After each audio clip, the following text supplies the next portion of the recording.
We have a culture of innovation in Nigeria because a Nigerian is resilient. We do things even when there is difficulty.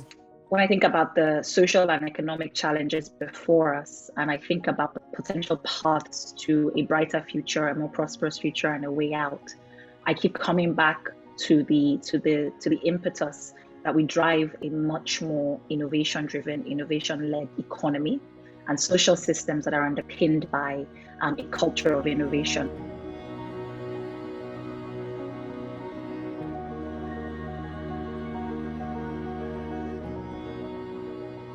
We have traditionally or historically relied on a booming oil economy globally to support our economy.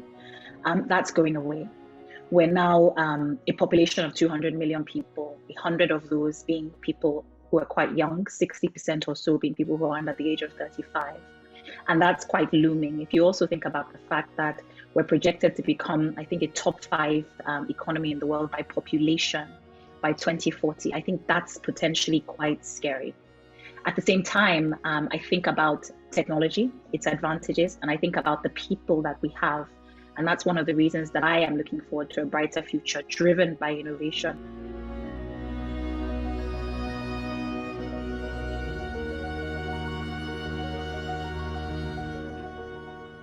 When you're talking about innovation, you're talking about a lot of growth. You're talking about environments where there's creativity and things are changing quickly. I think one of the fastest ways that our government can show its support and its congruence and its anticipatory governance in this area is by standing ready to be responsive and flexible in cases where you find that innovation actually is potentially ahead of where the regulation and legislation is. So we've moved from an environment whereby there is a sense perhaps that entrepreneurs are trying to usurp the role of government, but one in which it is widely understood that a lot of the entrepreneurs that we have today are trying to create a more prosperous future for themselves, their employees, their stakeholders, and the government can be a partner to them, both on the thought side, on the policy side, on removing roadblocks, etc., to achieving that. So a much more collaborative role for government, one in which trust is key, one in which the government understands that the entrepreneurs are aligned in this vision of a more productive, more prosperous Nigeria. And the role is one of supporting that activity, clearing roadblocks, and creating structures and systems and responses that are responsive to those.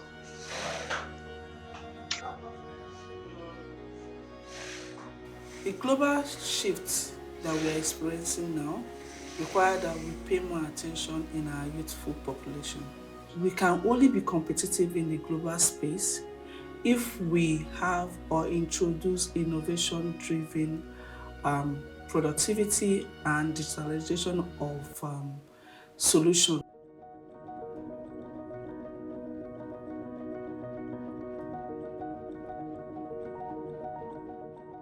We need to digitalize our way of doing business. We need to create more markets. We need to create more infrastructure. We need to pay attention to our educational system. At the moment, we have massive gaps, social gaps from an economic standpoint, such that you have these wide disparities across people's income. One disparity that doesn't get talked about often enough, and is one that I'm particularly passionate about, is the gender gaps that exist when it comes to wealth, when it comes to income.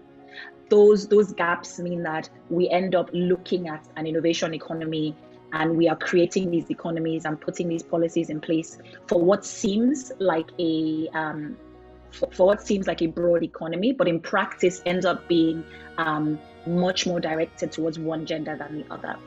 So when I think about the impetus around innovation and all the work that still needs to be done, and I look forward to the future, I also see a picture of success that means that the use of technology and the innovation that we're all speaking about has pulled in women and other excluded populations from the economic and social prosperity that we're talking about.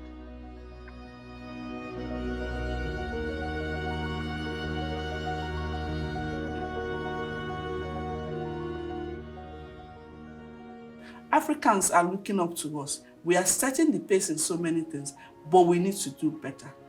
I'm looking forward to, and I'm excited to a version of the world and a version of Nigeria's future in which the 200 million Nigerians that exist live much more prosperous lives, have many more opportunities before them, have wealth to look after themselves and their families, and have good health.